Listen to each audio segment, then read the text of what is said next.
আরহাস খান তুহি এ হচ্ছে অপু বিশ্বাসের die hard fan.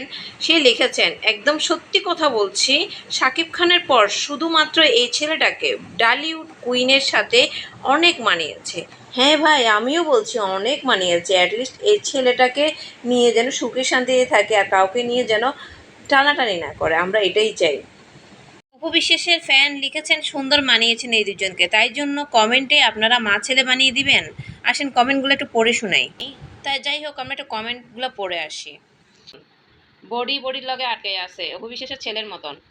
Wow, অনেক সুন্দর মানিয়েছেন, ঠিক কথা, কদু বিশ্বাস অসাধারণ, কোথায় জোড়া লাগলো মাসি। অনেক সুন্দর লেগেছে, মা ছেলে। নাহিদা নাসরিন নুরি, মা ছেলে। তারপর অমিত হাসান মিতু লেগেছে, মা ও ছেলে অনেক মানিয়েছে, 45-25। ঠিক, তিলোত্তমা নাবানা লেগেছেন, মা ছেলে। দুজনকে দেখতে অনেক সুন্দর লাগছে, ঘুরে ফিরে সে মা ছেলের মতোই লাগছে। আরও কতজনের সাথে মানাইতো তাকে তাকে জানে। মহানায়ক মান্নার ছেলে সিয়াম, মা আর ছেলের মতো লাগছে, মা ছেলে। আচ্ছা, খালা ভাগ্নের রসায়ন। আচ্ছা, আপনারাই বলেন তো কার সাথে অপু বিশ্বাসকে মানাবে বলেন তো? যার সাথেই অভিনয় করতে যাবে তার সাথে আপনারা মা ছেলে মানাই দেন। জয় চৌধুরীর সাথেও বলেছেন মা ছেলের মতো লাগে। আজব তো। ভালো কিছুকে অ্যাপ্রিসিয়েট করতে শিখুন, সুন্দরই তো লাগছে দুইজনকে।